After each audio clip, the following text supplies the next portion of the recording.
Hey, it's your boy Felly with the artistic jelly, and I hope you're ready to jam. So last week, I gave you a glimpse into how it was living with my dad. But little did y'all probably assume that, yes, he ditched me that time in a neighboring city. But would you believe if I said he did it a second time? A second time. I'm about to tell you about that.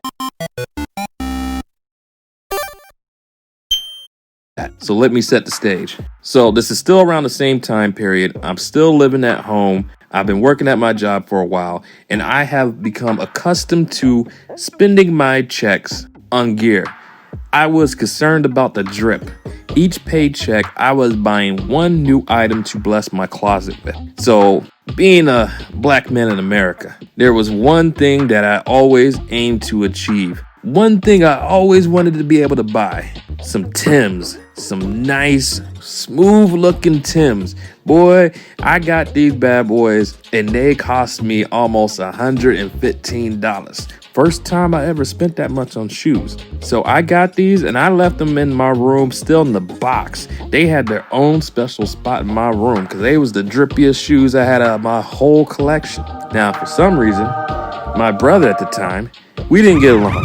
We was always at each other's necks. We was always starting shit. But I don't know what I did to piss him off this time. But when I came home, I heard the sprinklers going. And I didn't think too much of it. But then I went out there because I was going to make a phone call. And I didn't want my parents eavesdropping because I was about to get it in. I go into the backyard. The sprinklers are running. But I see something sitting in the middle of it. I'm like, that looks awfully familiar. And then I pause. I tell the girl I'm talking to, I'm going to have to call you back. Hang up and look. It's my Timbs. These boots have not even graced my feet yet. I have not even did a photo op in these. They have been pristine since they have left the store. And this fool put them in the sprinklers. So automatically, anyone that knows me, I'm about to smoke. I want the smoke. I went upstairs and I started hemming this boy up. My mom, she didn't want to get involved. So she called my dad. This man left work, came home, and snatched the both of us up. And now, once again, I'm sitting in the car, going somewhere I don't know, and we're just sitting in silence. My brother's staring at me, I'm staring at him. I don't know what's about to happen. He drives, and then he stops. I look out the window. Once again, there's desert to my left, desert to my right, and I have no idea where we're at. And he tells us to get out the car. Now, we're both standing there, looking at him, a good old-fashioned showdown. And he's just like, your mom tells me you want to fight? All right, if that's the case, then y'all have to fight me. I look at my brother. I don't know what to do. He's looking at me. I'm the oldest. I'm supposed to know what to do. And he said, y'all fight me or else you ain't getting a ride back home. And I'm like, I'm not about to touch this man. Let me give you a quick backdrop of my dad. He's in the Marines.